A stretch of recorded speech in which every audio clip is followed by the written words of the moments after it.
दोस्तों वह देश जिसके साथ भारत की रोटी और बेटी का रिश्ता हुआ करता था, वह देश जिसकी यात्रा करने के लिए ना तो कोई पासपोर्ट की ज़रूरत पड़ती है ना तो कोई वीज़ा की ज़रूरत पड़ती है, वह देश जिसके साथ जो है भारत का इतना अच्छा ताल्लुकात है, वह देश जिसका भारत हमेशा से साथ देता आ रहा है और वह देश भी भारत का साथ हमेशा से देता आ रहा था,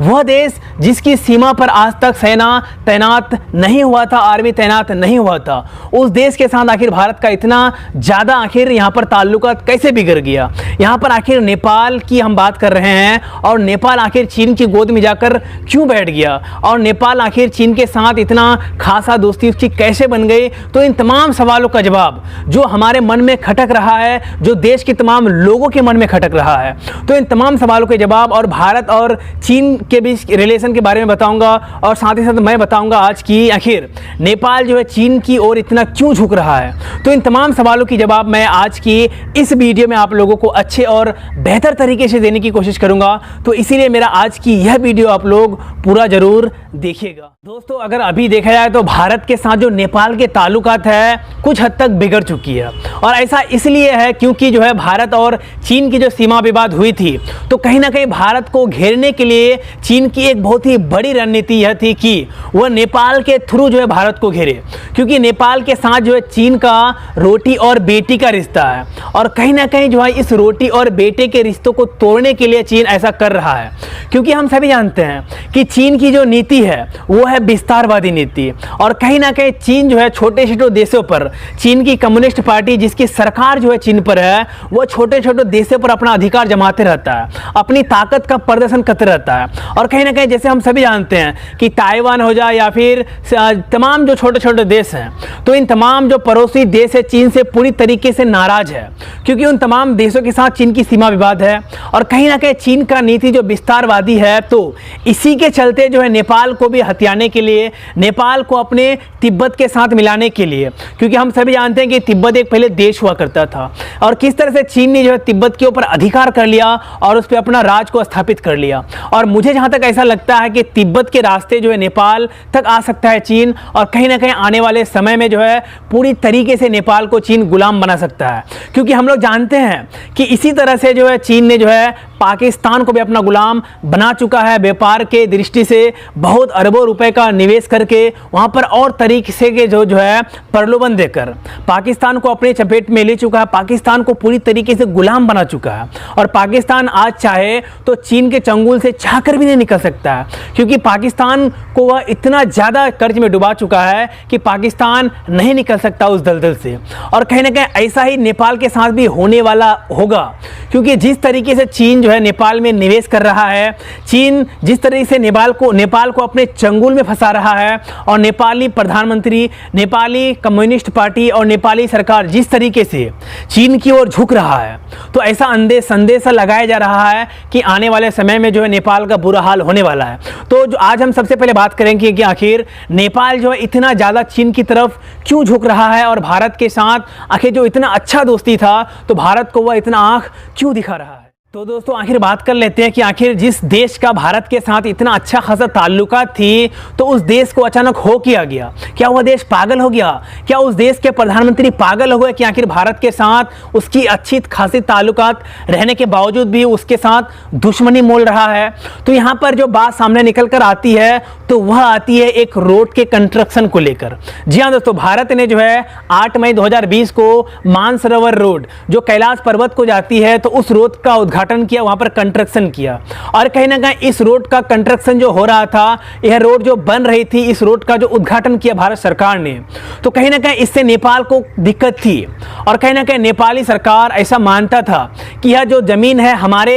है और कहीं ना कहीं बहुत पहले यह जमीन हमारा हुआ करता था। और कहीं ना कहीं यही एक पॉइंट मिल गया नेपाली सरकार को और चीनी गवर्नमेंट को, और इसी के जरिए जो है नेपाल सरकार और चीनी गवर्नमेंट जो है नेपाल को अपने पक्ष पक्ष में कर लिया और भारत के खिलाफ कर दिया। और कहीं ना कहीं नेपाल जो है खुल के जो भारत का विरोध किया और इस मुद्दे को चीन तक ले गया, चीन के संसद तक ले गया और नेपाल ने जो है अपने संसद में एक बिल को भी पारित किया, एक नक्शा को भी पारित किया, जिसमें लेपू लेक और इन तमाम जगहों को जो है अपने नक्शे में दिखाया। और कहीं ना कहीं भारत सरकार, भारत के तमाम लोग जो है नेपाली सरकार का विरोध किया, इस फैसले का विरोध किया, इस नक्शे का विरोध किया। और कहीं ना कहीं इसी के चलते जो है नेपाल और भारत की यह दोस्ती जो है पूरी तरीके से टूट गई और नेपाल और भारत की दोस्ती के बीच चीन आ गया। दोस्तों अब बात कर लेते हैं कि आखिर चीन ने जो है नेपाल को क्या दे दिया, कितने अरब रुपए का मदद कर दिया कि नेपाल जो है आज चीन की गोदी में जाकर बैठ गया है,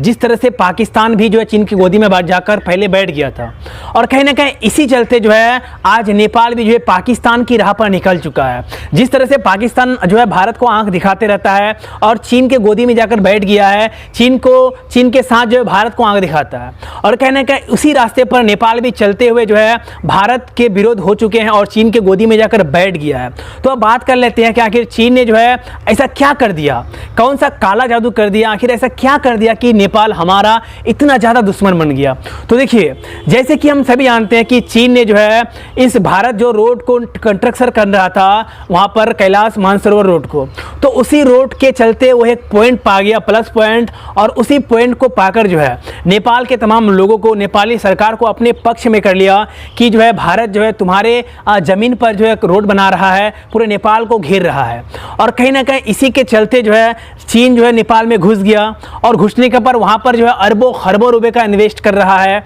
वहाँ की सरकार को ऐसा लालच दे रहा है कि मैं जो है पूरे नेपाल को बदल दूंगा, नेपाल की रोड को बदल दूंगा। नेपाल में जो भूकंप आया था, जितने ज़्यादा नुकसान हुआ था, सभी रोड को, सभी बिल्डिंग्स को बना दूंगा। और कहीं ना कहीं वहाँ पर परिवहन बनेंगे, वहाँ पर रोड बनेंगे, बंदरगाह बनेंगे या फिर वहाँ पर जो है हवाई अड्डे बनेंगे। तो इन तमाम प्रलोभन दिया गया, लालच दिया गया। और कहीं ना कहीं लालच में आकर जो है यहाँ पर नेपाली सरकार चीन की गोदी में जाकर बैठ गया। और यहाँ पर चीन ने जो है एक बहुत ही बड़ा चीज़ का ऐलान किया कि जो है चीन जो है 3.5 अरब युआन, लगभग 56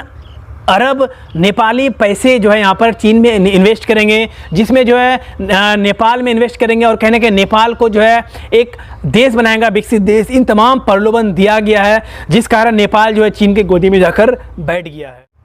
अब दोस्तों बात यह निकल कर आती है कि जिस देश के 80 लाख नागरिक, 80 लाख लोग भारत में रहते हो, जिस देश के 35,000 से भी ज़्यादा लोग इंडियन सैनिक में शामिल हो, इंडियन आर्मी में शामिल हो, उस देश का प्रधानमंत्री भारत का इतना विरोध हो कैसे किया? आखिर ऐसा क्या हुआ कि भारत का पीएम ओली खुलकर विरोध करने लगे? तो यह बात हम बात करें तो 2015 से पहले जो है भारत और नेपाल की दोस्ती बहुत ही अच्छी खासी थी, लेकिन 2015 के बाद जो है यहाँ पर नेपाल और भारत की दोस्ती के बीच जो है कुछ खटास आने लगे। तो यहाँ पर जो है जब नेपाली संसद में नेपाल के संविधान के लिए कवायद शुरू होने लगी, यानी नेपाल में जो लोग जो संविधान की मांग करने लगे कि नेपाल में एक संविधान बनने चाहिए, तो कहीं ना कहीं यहाँ पर जो है मधेसियों के लिए भारत ने इसका खुल के विरोध किया कि मधेसियों को अधिकार दिया जाए, नेपाल में जो मधेसी रहते हैं उसका अधिकार उन्हें मिले, उनका शोषण ना किया जाए। और भारत का इसी समर्थन की वजह से जो है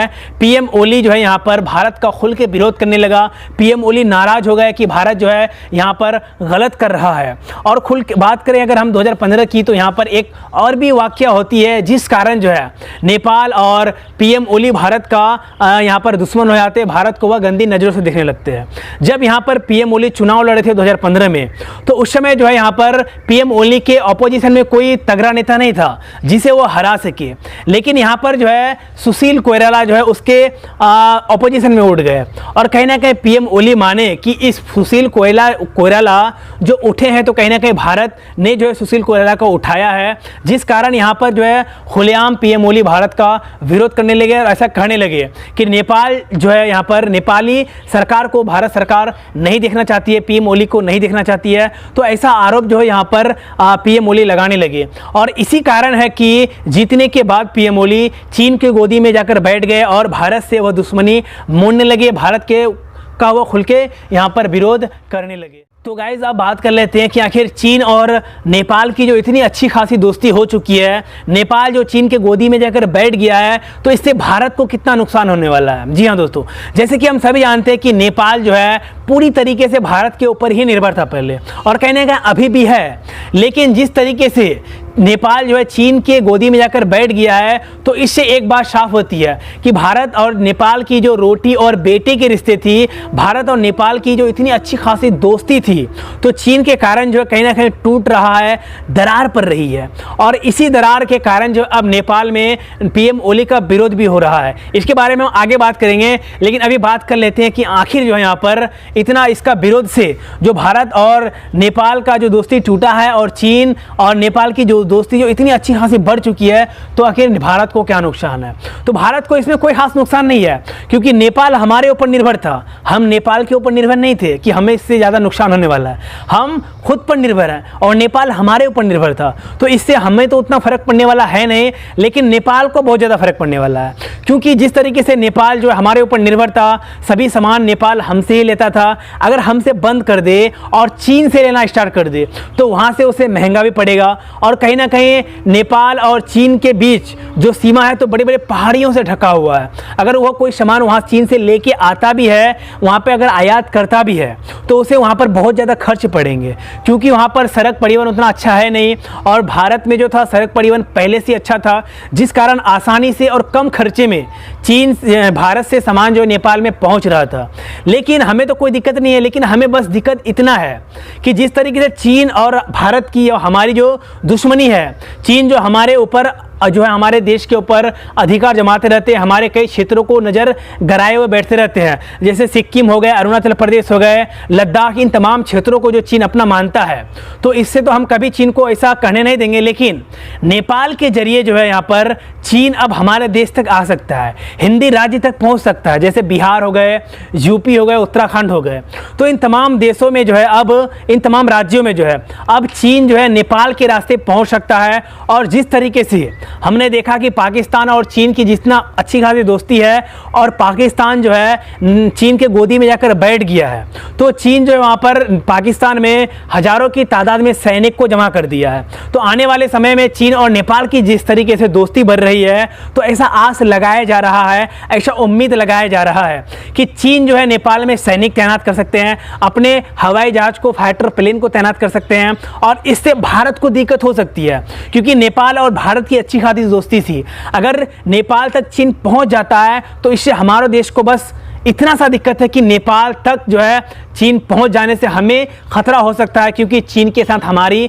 बहुत ही पुरानी दुश्मनी है। दोस्तों अब बात कर लेते हैं कि आखिर पीएम ओली जो भारत विरोधी इतना फैसला ले रहा है, तो आखिर वहाँ के लोग उसका विरोध कर रहे हैं या फिर नहीं कर रहे हैं। जी हाँ दोस्तों, जब से पीएम ओली जो है भारत के विरोध में इतने सारे फैसले ले रहे हैं, जैसे कि भारत और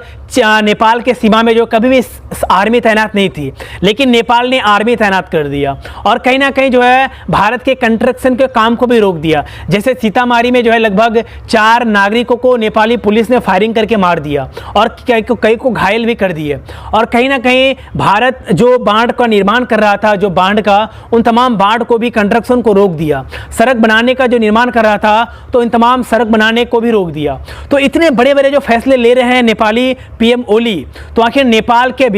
विपक्षी पार्टी या फिर नेपाल के नागरिक इसका विरोध क्यों नहीं कर रहे हैं? तो दोस्तों वहाँ का नागरिक और वहाँ का विपक्षी पार्टी नेपाली कम्युनिस्ट पार्टी की नेपाल के पीएम ओली का विरोध जोर से कर रहा है, और कहीं ना कहीं उसकी इस्तीफा की मांग कर रहा है, क्योंकि वहाँ के लोगों का मानना है कि भारत और नेपाल की रिश्ता रोटी और बेटी की है, और पीएम ओली के कारण जो है भारत और नेपाल का रिश्ता टूट रहा है। तो यह पूरे एक चिंताजनक की बात है, और कहीं ना कहीं वहाँ पर पीएम ओली का खुल के विरोध हो रहा है। वहाँ के लोग जो है तमाम नेपाली नागरिक पीएम ओली का खुल के विरोध कर रहे हैं, और हमें इसका सपोर्ट करना है, क्योंकि हम नहीं चाहते कि हमारा पड़ोसी देश जिससे हमारा इतना अच्छा खासा ताल्लुकात है, वो हमसे रूठ जाए कोई छोटी सी बात के लिए। चीन जो उसका प्रलोभन दे रहा है, चीन जो उसको लालच दे रहा है, उस लालच में फंसकर वह पूरी तरीके से बर्बाद हो जाए, हम ऐसा नहीं चाहते हैं। और नेपाली सरकार से हम बस यही कहना चाहते हैं कि भारत आपके लिए हमेशा खुला है, जब आप चाहें भारत में आ सकते हैं, भारत के साथ फिर से ताल्लुकात अच्छा कर सकते हैं। तो गाइज मैं उम्मीद करता हूँ कि मेरी आज की यह वीडियो आप लोगों को पसंद आई होगी। अगर आए तो हमारे इस चैनल को सब्सक्राइब कर लीजिएगा, और साथ साथ ही साथ बेल आइकन को भी दबा दीजिएगा। तो गाइज फिर मिलते हैं नेक्स्ट वीडियो में कल, तब तक के लिए दोस्तों जय हिंद, वंदे मातरम।